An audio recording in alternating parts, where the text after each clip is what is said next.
মাছ ফুলে দেখেন উঁচু হয়ে গেছে একবারে। কি সেন্ট উঠেছে গো মাছটার, উঁচু হবে না। দারুণ সেন্ট উঠেছে। ফুলে গেছে মাছ।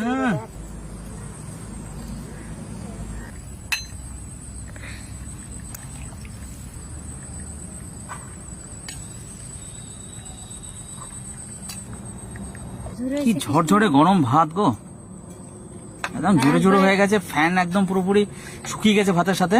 আর বন্ধুরা দেখুন, কোনো আঠা নেই, কিছু নেই, একদম পুরোপুরি ঝুরঝুরে ভাত। আর এই ভাতটার সঙ্গে কিন্তু এই যে মাছ, মাগুর মাছের একদম পুরো দেশি স্টাইলে ভাপা, ঘরোয়া পদ্ধতিতে টিফিনে ভাপা হচ্ছে, টিফিনে ভাপা হয়েছে। এই মাছটা যা লাগবে খেতে। ভাতটা হাঁড়িতে লাগিয়ে গেছে কিন্তু পড়েও নাই। না, আবার কি সুন্দর, এটা না হলে আবার টেস্ট আসবে না।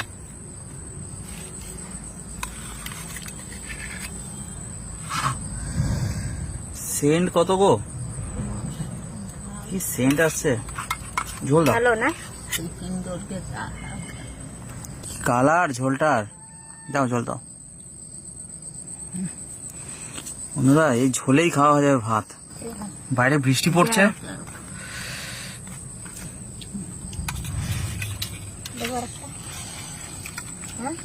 আহা,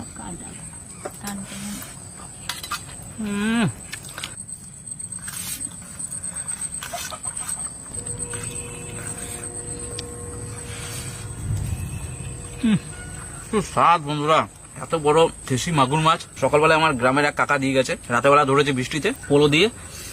আর সেই মাছ একদম টাটকা টাটকা রান্না করা হয়েছে, একে জিয়ে রাখা হয় নাই, একদম সঙ্গে সঙ্গে রান্না হয়েছে আজকে। আর দেশি মাগুরের ছাল খেলে বোঝা যাবে যে এটা অরিজিনাল মাগুর কিনা। ছালটাই বোঝা যাবে না, ছালেই টেস্ট। আর এই মাগুরের ছালেই বোঝা যাবে মাগুরের কোয়ালিটি। দারুণ খেতে।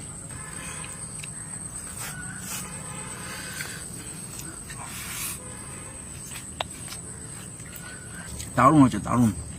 এত ঝোল না।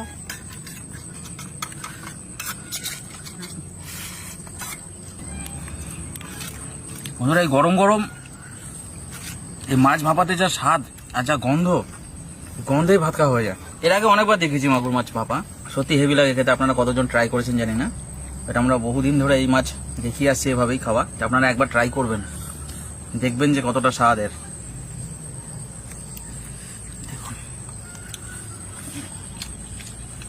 শক্ত মাছটা। তো ঠাকুমার আজকে মাছ দিয়ে খাওয়া হয়ে যাবে।